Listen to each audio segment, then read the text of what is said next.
الحمد لله حمدا كثيرا كما أمر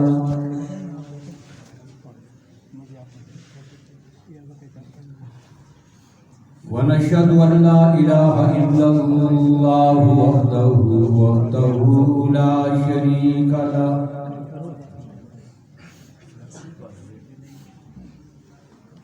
لا شريك له في الخلق والأمر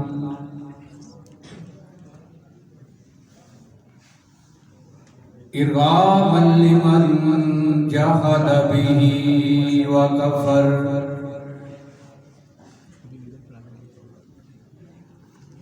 ونشهد أن سيدنا وسندنا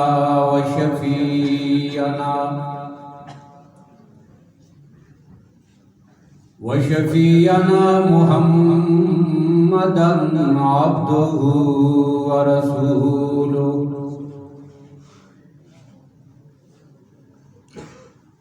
أما بعد فأعوذ بالله من الشيطان الرجيم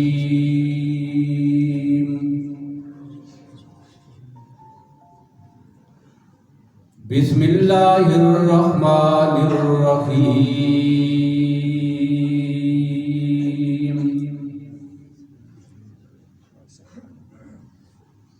وننزل من القرآن ما هو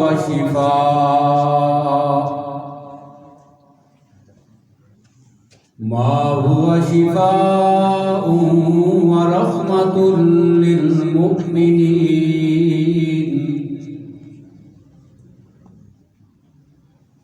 وقال الله تبارك وتعالى في مقام آخر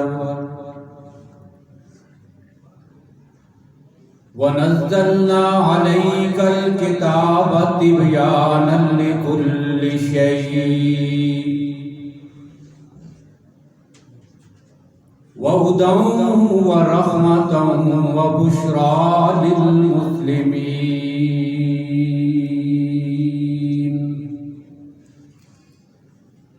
صدق الله مولانا العظيم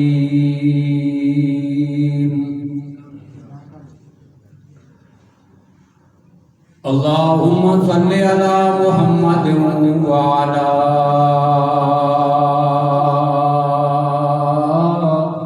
آل محمد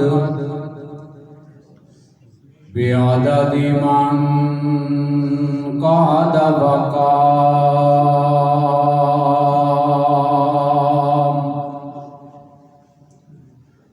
وصل على محمد وعلى آل محمد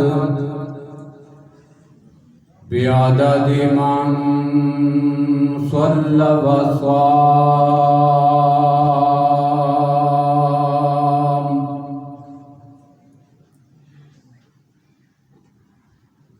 قابل صد احترام حضرات علماء کرام،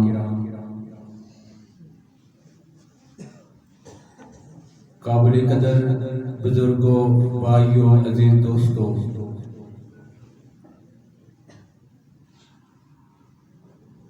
ایک بار پھر ماہ رمضان المبارک کی 23ویں شب ختم قرآن کی اس تقریب میں برادر مکرم حضرت مولانا قاری سعید الرحمان صاحب کی پرخلوص دعوت اور حکم پر حاضری کا اور آپ حضرات کی زیارت کا شرف حاصل ہوا ہے۔ سب سے پہلے میں آپ کو قرآن پاک سنانے اور سننے پر مبارکباد پیش کرتا ہوں۔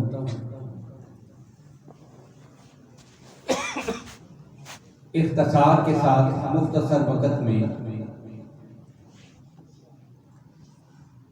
موقع کی مناسبت سے چند باتیں رد کر کے انشاءاللہ جلدی ختم کریں گے۔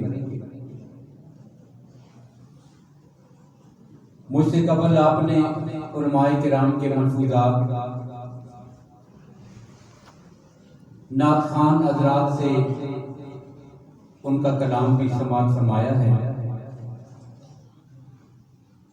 جنہوں نے ہمارے ایمان کو تازگی بخشی ہے۔ ماہ رمضان کی مبارک گھڑیاں ہیں، آخری عشرے کی طاق رات ہے، اور عین ممکن ہے کہ آج کی رات ہی لیلۃ القدر ہو، کہ جس ایک رات کی فضیلت اللہ کے ہاں 1000 مہینے کی عبادت سے بڑھ کر ہے، اور جس کی شہادت اور عبادت میں حصہ ڈالنے کے لیے حضرات مسجد میں اعتکاف بھی بیٹھتے ہیں، اور اللہ کا فضل و کرم ہے کہ آپ کی اس مسجد میں بھی متعدد افراد اعتکاف میں بیٹھے ہوئے ہیں، ورنہ تو کچھ علاقوں میں صورتحال یہ ہے کہ حکمرانوں نے اعتکاف پہ پابندی لگائی ہوئی ہے، تو اللہ کے فضل سے ہماری عبادت گاہیں، مسجدیں، اللہ کے گھر ان کی دسترس سے محفوظ ہیں، اور آئندہ بھی اللہ کی ذات ہمیں ان کی دسترس سے دور اور محفوظ فرمائے۔ آغاز میں ہی اعتکاف میں بیٹھے ہوئے حضرات کے لیے ایک حدیث ذکر کروں گا اور پھر روزے کی بات کریں گے۔ نبی اکرم صلی اللہ علیہ وسلم کا فرمان مقدس ہے، ان للمسجد اوتادا، کچھ لوگ مسجد کی میخیں ہوتی ہیں۔ پوچھا گیا یا رسول اللہ یہ مسجد کی میخیں کیا مراد ہے؟ کیا وہ میخ جو ہم دیوار میں لگاتے ہیں وہ کسی میخ کا تذکرہ ہے؟ فرمایا نہیں، جس طرح میخ کو آپ جدھر لگا دیں وہ ادھر ہی رہتی ہے، باقی ہر چیز کو آپ منتقل کرتے ہیں ادھر ادھر، مصلی یہاں پہ ادھر لے جا کے بچھا دیا، سامان آگے پیچھے کرتے رہتے ہیں، میخ کو جدھر دیوار میں لگا دیا بس ادھر ہی رہتی ہے۔ اور میں نے جن لوگوں کو مسجد کی میخیں کہا اس سے میری مراد یہ ہے کہ جو لوگ جم کر میخ کی طرح مسجد کے کونے میں بیٹھ جاتے ہیں، اعتکاف کرنے والے لوگ، ان للمسجد اوتادا، یہ اعتکاف والے لوگ یہ مسجد کی میخیں ہیں۔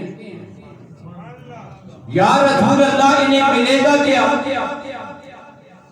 تو اللہ کے نبی صلی اللہ علیہ وسلم فرماتے ہیں شاید کسی کو خیال آتا ہوگا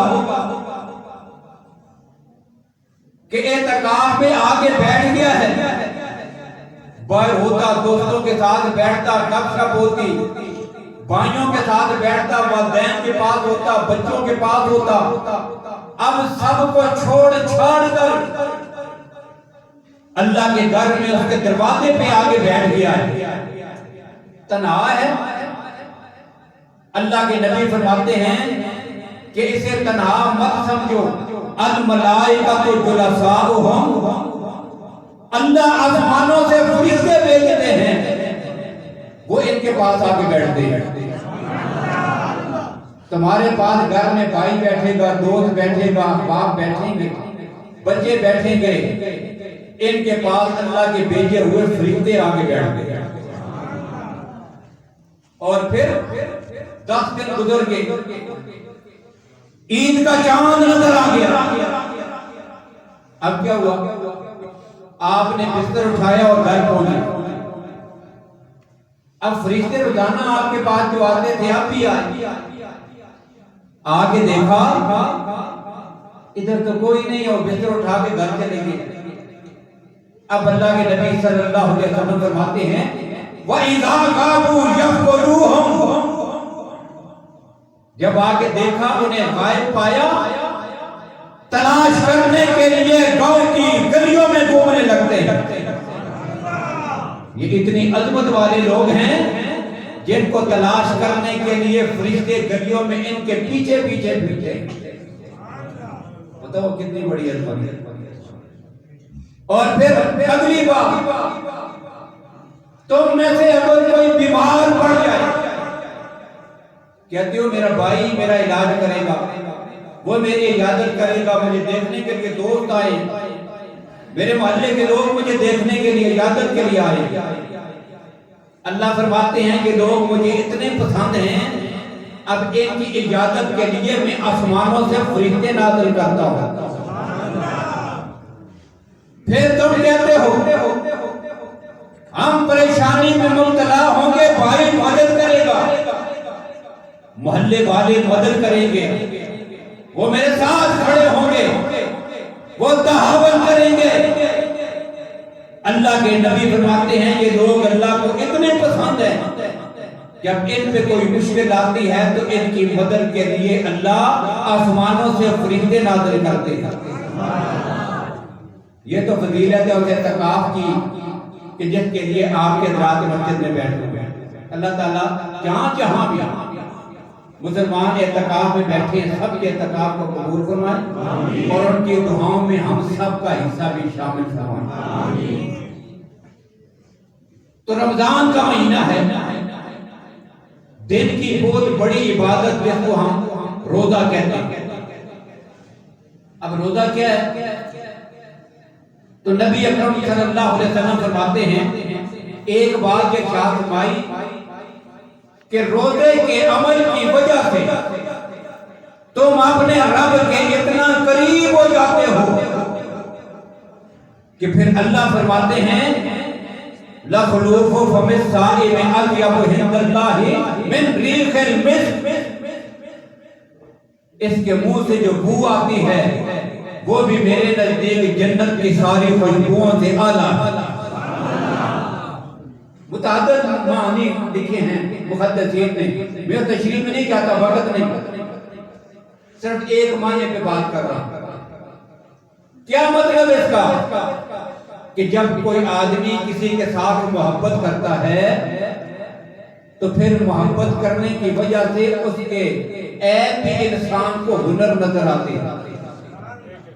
جس کے ساتھ صحیح محبت ہو پھر اس آدمی کا عیب بھی کیا ہنر نظر آتا ہے. عیب کو بھی اپنی آدمی کمال بنا کے گنتا ہے. اور جہاں پہ نفرت ہو تو وہاں پر کسی آدمی کا جو ہنر ہے کمال ہے وہ بھی عیب نظر آتا ہے. مشہور واقعہ آپ نے سنا ہوگا، اور آپ کے خطیب صاحب تو ماشاءاللہ بڑے دلچسپ مزاج کے آدمی ہیں، اور خطاب میں بڑی دلچسپ گفتگو آپ کو ابھی سنائی بھی ہے، تو جمعہ میں بھی یہ چیزیں آپ نے لازمی سنی ہوں گی. تو ایک پیر صاحب تھے، اب گھر میں ان کی بیوی ان کے ساتھ نفرت رکھتی ہے، تو وہ نہیں مانتی تھی ان کو. باقی سارے لوگ پیر مان رہے ہیں، ہزاروں میں مرید ہیں، بیوی نہیں مانتی. اب ایک دفعہ ہوا میں اڑے جا رہے تھے اپنے گھر کی چھت کے اوپر سے اڑ کے، تھوڑی دیر کے بعد واپس آئے تو کہا کہ اب تو مانتی ہو. دیکھا میں اڑ کے کیا ہو گیا. پیر کو نہیں، جب جیسے ہی پہنچے تو بیوی نے کہا پیر بنا پھرتا ہے. پیر تو ایسے ہوتے ہیں، ابھی ایک پیر ہماری چھت کے اوپر سے اڑ کے گیا. اس نے کہا کہ میں ہی تھا. اب اس نے کہا اسی وجہ سے ٹیڑے ٹیڑے ہو رہے ہیں. جب ماننا ہی نہیں ہے، نفرت ہے، تو پھر کمال بھی. اور بات آئی تو یہاں پہ جملہ اور بھی کہہ دوں، میرے نبی کا کمال یہ ہے میرے نبی کی شان یہ ہے کہ سب سے پہلے جس نے میرے نبی کا کلمہ پڑھا ہے وہ پیغمبر کی زوجہ محترمہ حضرت خدیجہ ہے۔ سب سے پہلے آقا کائنات کا کلمہ کس نے پڑھا ہے؟ سیدہ خدیجہ الکبریٰ رضی اللہ تعالیٰ عنہا۔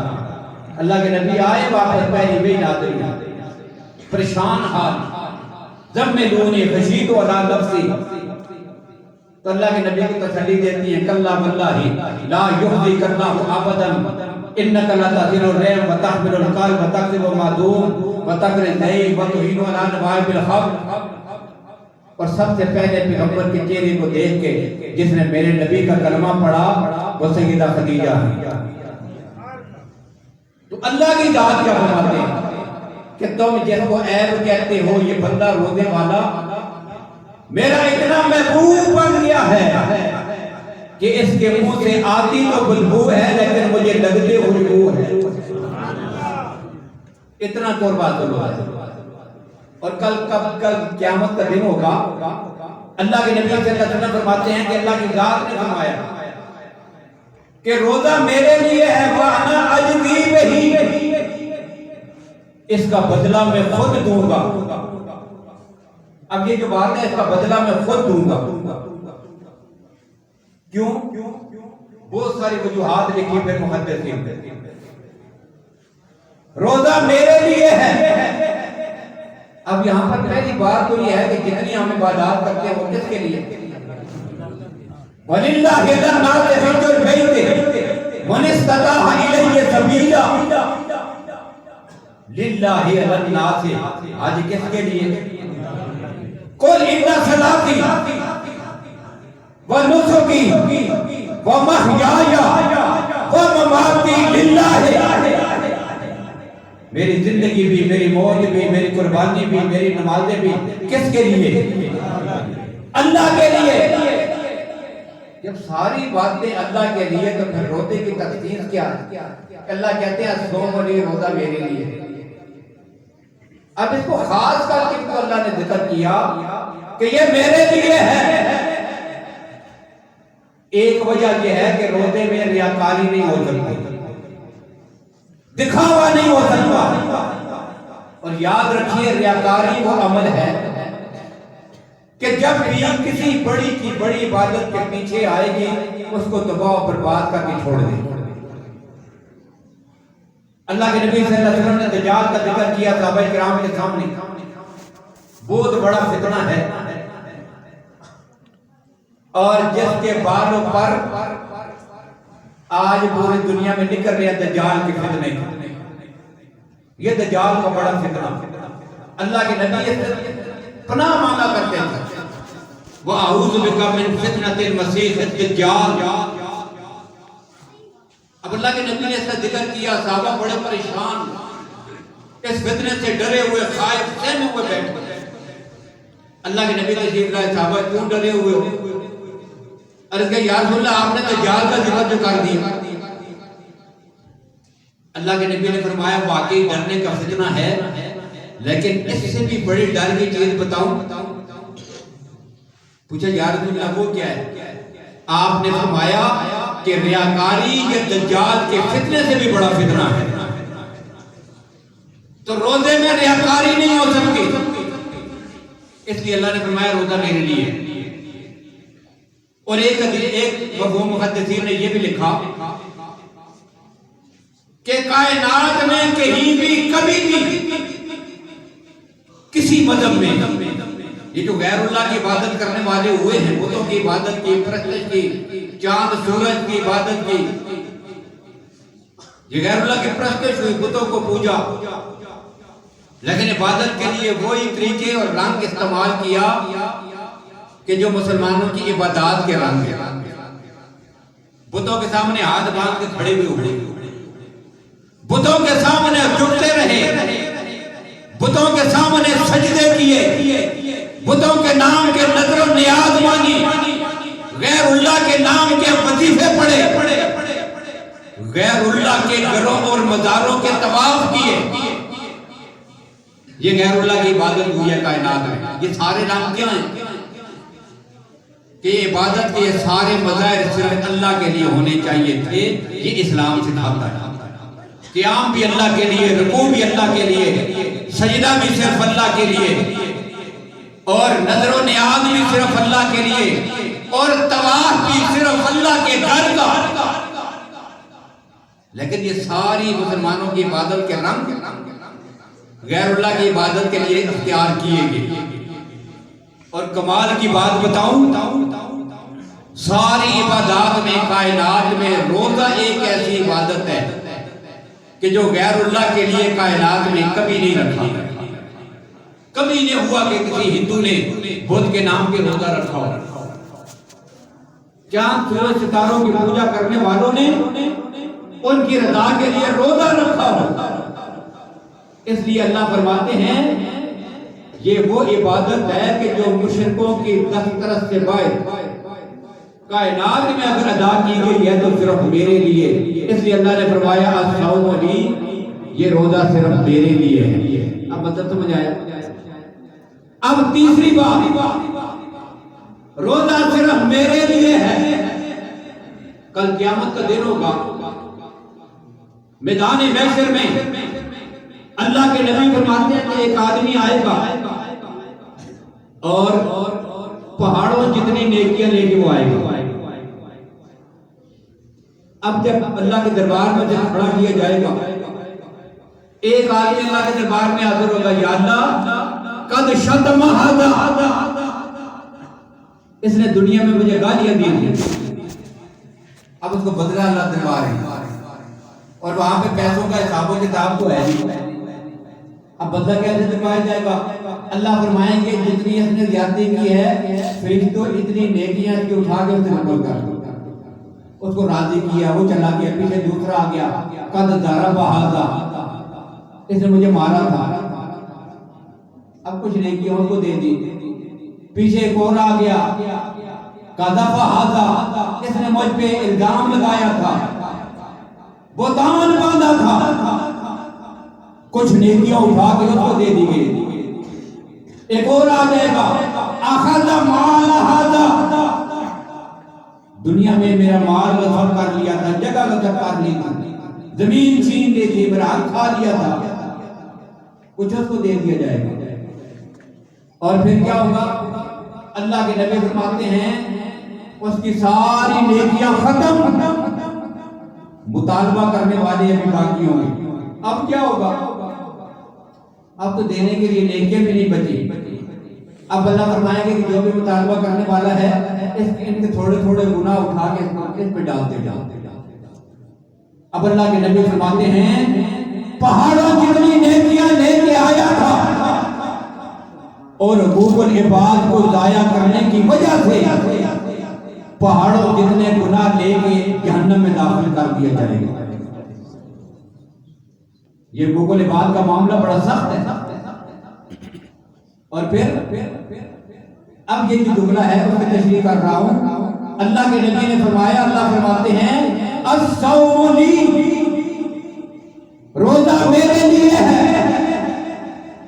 اور خوشخبری ہے روزہ رکھنے والوں کے لیے، کل میدان محشر میں اللہ کی ذات کا مطالبہ کرنے والوں کے مطالبے پر نیکیاں اٹھا اٹھا کے تقسیم کریں گے۔ روزہ ایک ایسی عبادت ہے جو کسی بھی مطالبہ کرنے والے کے مطالبے میں اس کو نہیں دی جائے گی۔ یہ نیکی اللہ پھر بھی اپنے پاس بقایا رکھیں گے۔ اس لیے اللہ نے کیا فرمایا؟ الصوم لی، یہ تو ہو گئی ہے حدیث میں پہلا حصہ۔ اب دوسرا جملہ کیا فرمایا؟ ایک بات فرمائی وَأَنَا أَجْزِي بِهِ، اس کا بدلہ میں خود دوں گا۔ اب اللہ کی ذات کہیں میں بدلہ خود دوں گا۔ اب اس میں کتنی بڑی شان ہے روزہ دار۔ اب اس کو سمجھنے کے لیے آپ کے سامنے ایک حدیث ایک واقعہ ذکر کرتا ہوں۔ نبی اکرم صلی اللہ علیہ وسلم کے صحابہ کرام ہجرت مدینہ سے قبل آپ نے حبشہ کی طرف ہجرت فرمائی۔ 2 دفعہ صحابہ کرام نے حبشہ کی طرف ہجرت فرمائی، اور تیسری ہجرت کی ہجرت مدینہ۔ اب جب صحابہ حبشہ میں پہنچ گئے اور وہاں پر جو نجاشی بادشاہ تھا بڑے اچھے طریقے سے پیش آئے، صحابہ کرام کو پناہ دی، ٹھکانہ دیا، رہائش دی، عزت کی، تقریب کی، خیال رکھا، اور باوجود اس کے کہ مشرکین نے مطالبہ کیا، نجاشی نے ان کو ان کے حوالے نہیں کیا۔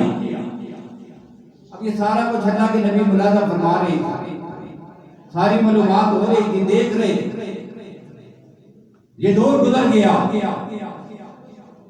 وہی صحابہ ان میں سے جو موجود اور زندہ تھے جب مدینہ کی طرف ہجرت ہوئی تو مدینے میں جا پہنچا، تو کچھ عرصے کے بعد نجاشی بادشاہ کے دربار سے کچھ لوگ مدینہ طیبہ میں نبی اکرم صلی اللہ علیہ وسلم سے ملنے کے لیے حاضر ہوئے۔ اب مدینے میں پہنچے تو بڑا عجیب منظر تھا، اللہ کے نبی نے ان کا استقبال کیا، خود شہر سے باہر جا کے استقبال کیا، انہیں آ کر مسجد نبوی میں اپنا مہمان بنایا، اور پھر دنیا نے ایک منظر دیکھا کہ جب ان کو کھانے کی ضرورت پڑتی ہے اللہ کے نبی اپنے ہاتھوں سے ان کے سامنے دسترخوان بچھاتے، انہیں پانی پینے کی ضرورت پڑتی ہے اللہ کے نبی دوڑ دوڑ کر خود اپنے ہاتھوں سے ان کو پانی پلاتے، ان کو سونے کی ضرورت پڑتی ہے اللہ کے نبی ان کے نیچے بستر بچھاتے۔ صحابہ کرام نے کہا یا رسول اللہ، ہم جو آپ کے غلام آتے ہیں، آپ جو ہماری تکلیف فرما رہے ہیں۔ اس موقع پہ اللہ کے نبی صلی اللہ علیہ وسلم نے ایک جملہ ارشاد فرمایا تھا جس سے یہ مسئلہ سمجھ آئے گا، وَأَنَا أَجْزِي بِهِ۔ اللہ فرماتے ہیں روزہ میرے لیے ہے اور اس کا بدلہ میں خود اپنے ہاتھوں سے دوں گا۔ اب اللہ کیا فرمائیں گے؟ اللہ کے نبی نے کیا فرمایا؟ فرمایا لوگوں، میرے صحابہ، تمہیں پتہ نہیں یہ کون ہے؟ ہؤلاء مکرمون لاصحابی، یہ وہ لوگ ہیں کہ جب میرے صحابہ ہجرت کر کے حبشہ پہنچے تھے، انہوں نے میرے صحابہ کی بڑی عزت کی ہے، اور آج یہ میرے پاس آ گئے ہیں تو میں محمد کا دل چاہتا ہے کہ اس نیکی کا بدلہ ان لوگوں کو اپنے ہاتھوں سے دوں۔ یہ ہوتا ہے کسی کو اپنے ہاتھوں سے بدلہ دینا۔ اللہ کی ذات فرماتے ہیں کہ میں روزہ رکھنے والے کو بدلہ کیسے دوں گا؟ اپنے ہاتھوں سے۔ اب تو یہی قرات ہوئی، اور محدثین نے اس حدیث کو ایک اور انداز میں بھی لکھا ہے، الصوم لی، روزہ میرے لیے ہے، وانا اجزا بہ، اس کا بدلہ میں خود ہوں۔ اللہ کہتے ہیں باقی جتنی عبادات کرو گے بدلے میں جنت ملے گی، اور روزہ رکھو گے تو جنتوں کا مالک رب العالمین ملے گا۔ یہ معنی ہے میں اس کا بدلہ خود ہوں۔ اب یہ اس کا بدلہ خود ہوں، ذرا اس کو بھی سمجھا دوں۔ ایک بادشاہ نے بڑے دربار میں وزراء بھی بیٹھے ہیں، مشیر بھی بیٹھے ہیں، خدام بھی کھڑے ہیں، پاس اعلان کر دیا مال بھرا ہوا ہے سونے سے، چاندی سے، ہیروں سے، جواہرات سے۔ اور بادشاہ نے کیا اعلان کیا؟ اس نے کہا کہ لوگوں، جو چیز جس کے ہاتھ میں آتی ہے، جس پہ ہاتھ پڑتا ہے، سونے پہ، چاندی پر، ہیروں پہ، جواہرات پر، میرے تاج پر، جو کچھ ہاتھ لگتا ہے اٹھا لو، وہ تمہارا ہے۔ اب سارے وزیر دوڑے، مشیر دوڑے، خدام دوڑے، جولیاں پر لی، جو ہاتھ میں لگا اٹھا لیا، خزانے خالی کر دیے۔ لیکن بادشاہ کے پاس جو ایک خادم کھڑا تھا قریبی، وہ کہیں بھی نہیں گیا، ہاتھ سے پنکھا چلا رہا تھا، پنکھے کو نیچے رکھا اور بادشاہ کے کاندھے پہ ہاتھ رکھ لیا۔ اب تھوڑی دیر کے بعد دوڑ دور کھینچا تانی چھینا چھپٹی باقی رہی، اور جب سارے آگے جونے پر کے آرام سے بیٹھ گئے تو بادشاہ نے سامنے سے پوچھا کہ بھائی کسی نے کیا لیا؟ کسی کو سونے ملے، کسی کو جواہرات ملے، کسی کو ہیرے مل گئے ہیں، تم کے ہی نہیں گیا، تو نے کچھ نہیں اٹھایا۔ تو اس نے بادشاہ کو یہ جواب دیا تھا کہ بادشاہ سلامت، کسی کے ہاتھ میں ہیرے آئے ہیں، کسی کے ہاتھ میں جواہرات آئے ہیں، کسی کو سونا مل گیا ہے، کسی کو نیامی مل گئی ہے، اور میرے ہاتھ میں ان سارے خزانوں کا مالک بادشاہ آ گیا ہے، میں نے آپ کو منتخب کر دیا ہے۔ میرے پاس کون سے خزانوں کی کمی رہ گئی ہے؟ اللہ فرماتے ہیں جو روزہ رکھے گا کل ساری دنیا کو جنت کی نعمتیں ملے گی، اور اس خوش نصیب کے مقدر میں خود رب العالمین کی ذات آئے گی، جسے رب مل جائے گا۔ بتاؤ اس کے پاس کائنات میں کس چیز کی کمی رہ گئی ہے؟ ایک مثال یہ، اور دوسری مثال اب حدیث سے ذکر کر رہا ہوں، توجہ سے سننی ہے یہ مثال، اس سے حسر حاضر کا ایک مسئلہ سمجھا کے میں بات ختم کروں گا۔ وہ کیا؟ نبی اکرم صلی اللہ علیہ وسلم مکہ مکرمہ میں ابتدائی دور ہے، بڑے مشکل کا دور، چھپ چھپا کے دین کی دعوت چل رہی ہے گھر میں۔ انہی حالات میں مدینہ طیبہ سے چند آدمی آئے کعبۃ اللہ کی زیارت کے لیے۔ زمانہ جاہلیت میں کیوں آتے تھے؟ کعبۃ اللہ کا طواف کرتے تھے۔ آئے وہ اللہ کے نبی نے رات کے اندھیروں میں مکے کی گھاٹی میں پہاڑ کے پیچھے چھپ کر ان لوگوں سے ملاقات کی اور دین کی دعوت دی، کلمہ پڑھ لیا، چند موٹے موٹے احکام سیکھ لے اور واپس چلے گئے۔ اب جب دوسرا سال ہوا تو ان کی محنت سے کچھ اور لوگ مسلمان ہوئے، اور تقریباً 72 آدمی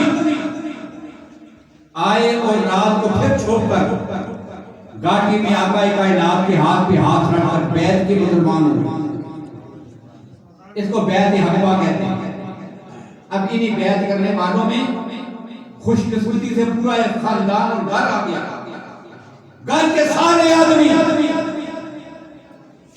زید بن عاصم، ان کا بیٹا عبداللہ بن عاصم، ابی بن زید، عبداللہ بن زید، اور زید بن عاصم کی بیوی، خاندان کے دیگر افراد سارے آئے، سب نے کلمہ پڑھا اور آقا کائنات کے ہاتھ پر بیعت کی ان سب نے۔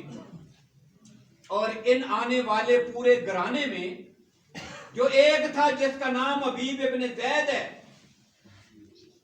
یہ چھوٹا سا بچہ تھا، اور ماں اس کو اٹھا کے لائی تھی، چھوٹا سا بچہ۔ اب جب سب نے بیعت کر لی، کلمہ پڑھ لیا، اللہ کے نبی نے فرمایا اس حبیب بن زید کو میرے قریب لاؤ، میں بھی اس کی بیعت، میں بھی اس کے ہاتھ کو ہاتھ پہ رکھ کر اسے بھی اپنی بیعت کروا دوں۔ اب اس نے بھی نبی اکرم صلی اللہ علیہ وسلم کی بیعت فرما لی۔ اب یہ واپس چلے گی، یعنی یہ بات آگے چل کے بھی ذکر کروں گا۔ اب جو میں مثال ذکر کر رہا ہوں وہ نا اجزا بہی، اس کا بدلہ میں خود ہوں۔ اللہ کے نبی فرماتے ہیں جو روزہ رکھتا ہے وہ نا اجزا بہی، اس کا بدلہ میں خود ہوں۔ غزوہ حنین ہوا اور نبی اکرم صلی اللہ علیہ وسلم کو فتح ہوئی۔ غزوہ حنین میں بہت زیادہ مال غنیمت آیا۔ اب تقسیم کیسے ہوا؟ اللہ کے نبی صلی اللہ علیہ وسلم نے نئے مسلمان ہونے والے لوگوں میں سب تقسیم کر دیا، اور انصار صحابہ کو کچھ بھی نہیں دیا۔ ہزاروں کے حساب سے اونٹ، بکریاں، تلواریں، اسلحہ سب کچھ ملا، اور سب کیا وہ اللہ کے نبی نے تقسیم کر دیا نئے مسلمان ہونے والوں میں، ان کی تعریف قلب کے لیے، تاکہ یہ اسلام پہ جم جائیں، ان کا دل خوش و مضبوط ہو جائیں۔ انصار کو کچھ نہیں دیا۔ اب خدا کی شان، رات کا وقت ہے، انصار بیٹھے ہوئے تھے اپنے خیمے میں، تو باتوں باتوں میں ایک آدمی نے اپنی زبان سے یہ جملہ کہا کہ بھائی سب کو ملا ہے، انصار کو کچھ نہیں ملا، ہم نے تو بڑی قربانیاں دی تھی، ہم نے اسلام کے لیے بڑا وقت دیا ہے، ہم نے قربانیاں دی ہیں، اللہ کے نبی نے ہمیں کچھ نہیں دیا۔